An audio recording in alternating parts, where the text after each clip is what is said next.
Bruno Marchal, mental coach à Montpellier. J'adore. Alors, le coaching, c'est par WhatsApp, par audio, et ça dure 1 heure, et ensuite vous avez 15 jours dans la formule d'efficacité de suivi. Et puis vous avez les formations, vous en avez 3 au moment où je vous parle. Là, être plus masculin, être adulte, c'est être masculin 1, être adulte 2, comment susciter du désir, c'est 3. Et merci, merci de les acheter aussi nombreux parce que j'ai mis beaucoup de temps à les faire parce que vous me les avez demandé. Et puis je vois que vous les achetez, que vous les lisez, et les retours que vous me donnez montrent que vous les regardez, et donc c'est génial. Et je vois d'ailleurs vos progrès dans vos messages et dans votre relation de couple. Aujourd'hui c'est une vidéo un peu spéciale parce que je ne vais pas la faire très longue, parce que vous savez que ce soir, si vous regardez ces vidéos en direct, enfin dans la même journée, vous savez que ce soir, jeudi à 18h30, vous avez un live que l'on va faire tous ensemble, et où l'on va parler justement d'être adulte, d'être masculin, de susciter du désir, de récupérer son couple, etc. Donc c'est à 18h30 sur cette chaîne YouTube. Aujourd'hui, on va parler d'une autre façon de voir la crise existentielle.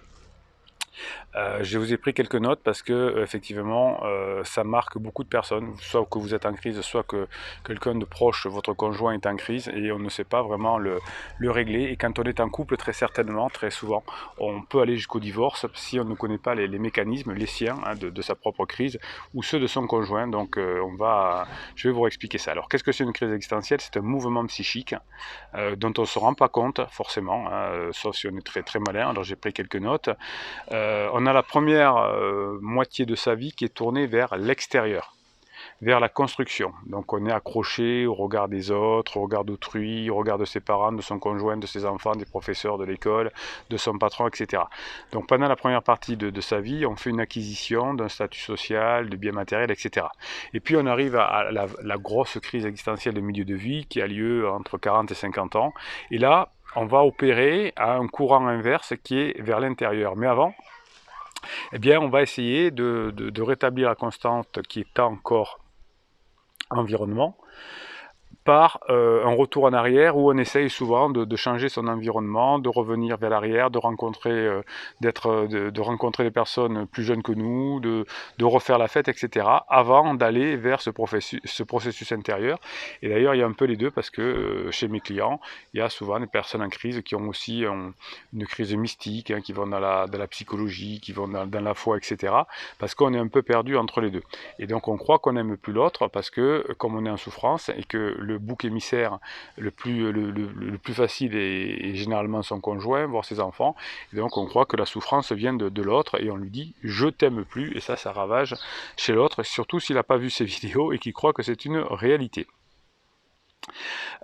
Donc cette partie doit normalement de vie, cette crise doit nous amener vers des besoins plus essentiels, plus spirituels, mais ça passe par une phase où on est complètement déphasé. Au contraire, on va aller vers des crises, puisqu'on veut refaire une construction sociale, mais on croit que la construction sociale précédente n'était pas la bonne, donc on essaie de la refaire, mais toujours avec les mêmes erreurs, en prenant un amant, en allant dans le théâtre, dans le sport, dans je sais pas quoi.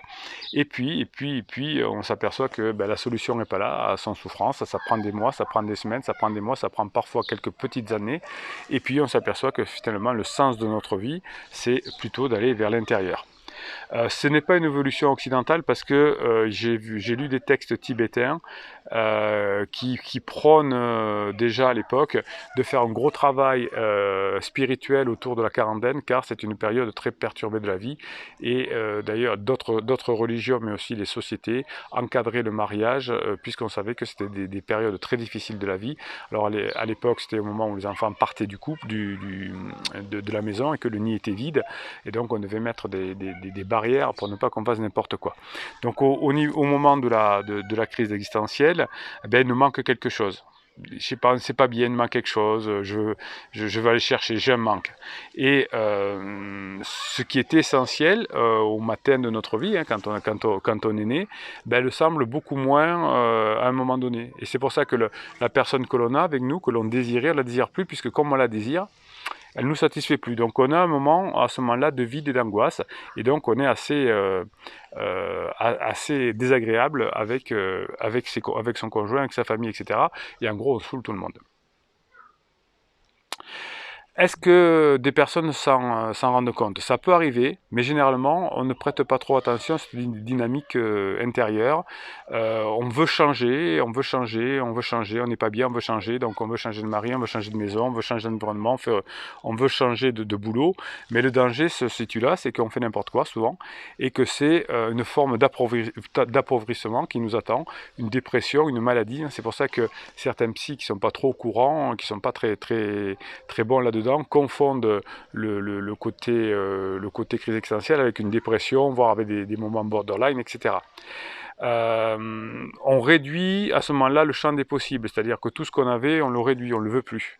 On veut changer, on veut quelque chose de nouveau. Et on a ce mal-être, il y a ce mouvement qui va commencer à s'exprimer.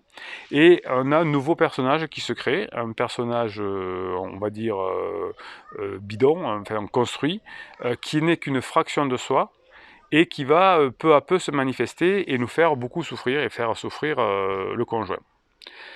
Alors, qu'est-ce qu'il faudrait que fasse la personne en crise? Eh ben, il faudrait qu'il réexamine, qu'il réévalue sa vie et qu'il se dise vers où je veux aller, qu'il se pose les bonnes questions de façon transversale dans le domaine, pas seulement dans le couple, mais aussi dans le travail, la vie, etc., etc. Et pas se dire, ben, mon problème, il vient de mon couple et je veux divorcer.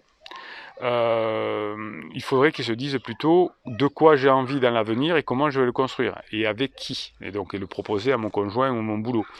Il faudrait d'ailleurs que ce soit un peu un temps de chenille que j'appelle, c'est-à-dire que l'on aille en soi, qu'on aille dans son cocon, qu'on travaille et qu'on prépare une deuxième partie de son existence. Or, cette mue qu'on devrait avoir, eh bien, certaines personnes en ont peur et vont le chercher dans l'adultère, le conflit, les sorties, je veux la réactance, je veux être libre, etc. La solution devrait au contraire de se poser et de s'écouter, d'entendre un appel intérieur, alors que la personne fait plutôt des caprices. Hein, notez bien ça. Pour la communauté bienveillante et positive, il y a des trucs que vous gardez, l'hélicoptère, les choses comme ça. Là, gardez le mot caprice. Hein. Les criseux sont des capricieux. Hein. Vous nous font des caprices, surtout quand on ne leur donne pas ce qu'on veut. Et même s'ils nous trompent, s'ils vous trompent, ils sont quand même jaloux. Donc, ils ont,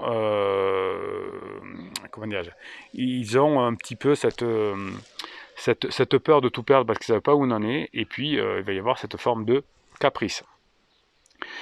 Alors, les personnes en crise, souvent, vont faire une résistance au changement. C'est-à-dire que on veut à la fois changer, mais on ne met rien en branle. On dit que je vais divorcer, mais on ne voit pas d'avocat. On dit que je veux trouver une maison, mais on ne cherche rien. Parce qu'on a peur de perdre notre rôle, notre statut qui nous définissait auparavant. Donc d'un côté, on a envie, mais de l'autre côté, on a peur. Donc c'est ça qui est compliqué. Et les personnes, si votre conjoint est en crise, ça vous rend fou parce que vous comprenez rien. Personne dit je t'aime plus, mais fais rien, ou je veux divorcer, mais ne le fais pas. Donc c'est toujours très, très pénible. L'idée, c'est qu'il va falloir qu'au bout d'un moment, la personne en crise ait la sagesse de lâcher son ancien moi pour en trouver un nouveau. Mais le nouveau, il peut être lié dans le même environnement. Hein, c'est-à-dire que je vais être plus tourné vers l'intérieur, que je vais faire plus attention à l'autre, etc. Mais c'est pas pour ça que je vais devoir tout casser, renoncer à mes enfants, etc. Alors, comment faire pour... comment on doit réagir face à cet appel de la crise, etc. On va aider notre conjoint, ou si c'est nous qui sommes en crise, à rester dans le réel. Si on est, si on est en crise, on va rester dans le réel. On va devoir faire le deuil de ce qu'on ne peut plus faire, courir très vite, devenir champion de course, entamer une carrière de théâtre, etc. À 40 ans, c'est compliqué, à 50 ans aussi. Donc, il va falloir faire des deuils. Et ces deuils, d'habitude, les deuils, c'est plutôt quelque chose d'intérieur, sauf qu'aujourd'hui, comme on a peur de l'intérieur, on va essayer de les faire à l'extérieur, dans de l'adultère ou dans des trucs de débiles, du shopping. Enfin, quand je dis débile, c'est pas le shopping qui est débile, pardon, c'est des trucs qui ne nous ressemblent pas d'habitude.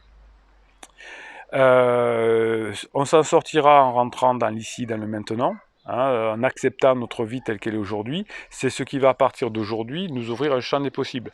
C'est-à-dire que l'on croit dans la crise que l'on a plein de possibilités qui se ferment, liées à l'avancée dans la vie, etc.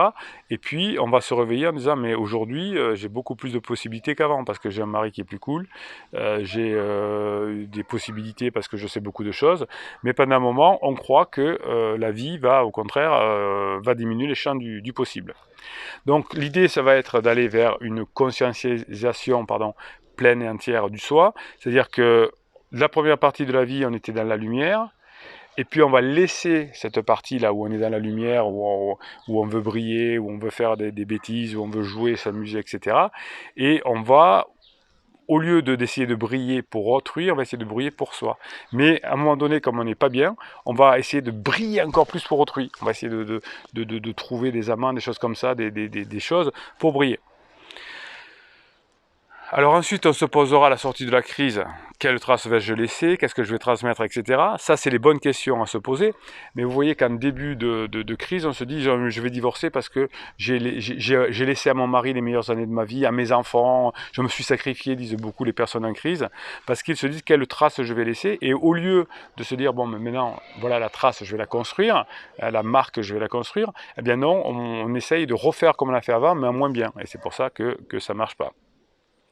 Donc l'idée, ça va être de pouvoir réconcilier les deux parties, temps et corps, donc d'accepter, hein, d'avoir un nouveau bonheur, une nouvelle plénitude, d'aller peut-être vers plus de spiritualité, ne plus avoir peur de la mort, mais se dire, il faut au contraire que je profite de faire des choses constructives, pas aller boire des coups forcément tous les soirs et avoir des amants.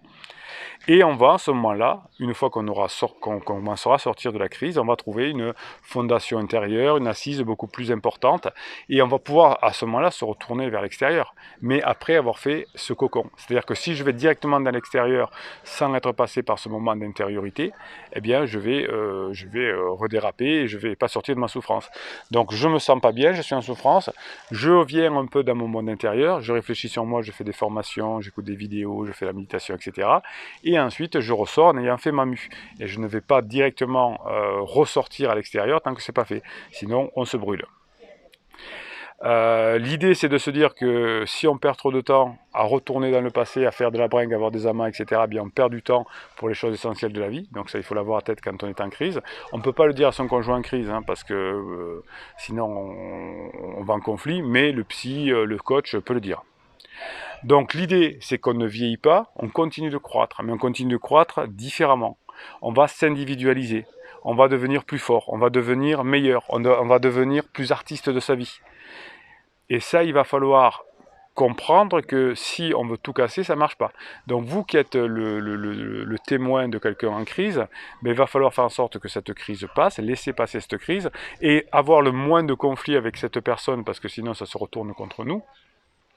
Et une fois qu'on sera ami avec son côté ombre, eh bien, on va pouvoir aller dans la vraie transition de la vie.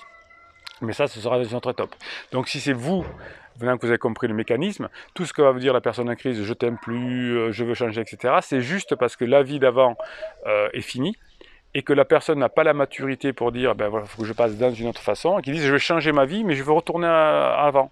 Et c'est là que les souffrances commencent à se démultiplier, et que la personne n'est pas bien dans sa vie.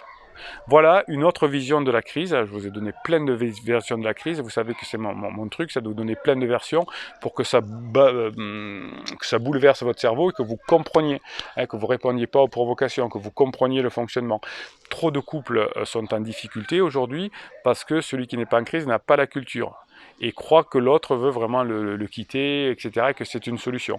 Et trop de personnes sont en crise, n'ont pas cette culture ici. Donc c'est pour ça que cette chaîne explique les relations humaines, et c'est pour ça aussi que cette chaîne réalise cette communauté bienveillante et positive, où vous vous écrivez dessous, là, sous ces vidéos, en commentaire, vous remontez le moral. Quand vous dites, oui, elle m'a dit ça, ou il m'a dit ça, etc., il y a toujours quelqu'un, y compris Bruno qui est là, y compris le coach, qui vous dit, attention, rappelez-vous les fondamentaux de l'être humain. Ok, ça c'est fait pour ça, cette communauté. Je vous le rappellerai aussi ce soir à 18h30 pour si vous regardez cette vidéo le jeudi 30 juillet 2020, parce qu'elle a été tournée ce jour-là. Je serai là avec vous ce soir. Donc c'est à 18h30 chaîne YouTube. Vous avez les formations que vous pouvez acquérir pour tenir le coup quand son conjoint est en crise, hein, devenir adulte, susciter du désir et être plus masculin. Ça c'est pour tenir le coup. Abonnez-vous à cette chaîne parce que vous avez des posts qui vous sont donner chaque jour pour les abonnés. Mettez-moi un pouce en l'air pour que d'autres personnes puissent voir cette vidéo, c'est-à-dire que plus vous allez mettre de pouces en l'air, plus vous allez offrir la possibilité à d'autres personnes de comprendre ce que c'est une crise, et vous allez certainement les aider. Il y a peut-être qu'ils rejoindront ensuite cette communauté. S'ils rejoignent cette communauté, eh bien vous aideront à leur tour. Hein, ça c'est grâce, ça c'est le pouce magique. Et puis vous savez qu'on a des private jokes dans cette communauté, et vous allez en faire partir. Et la private joke, c'est Bruno Marshall. Il vous dit à très bientôt.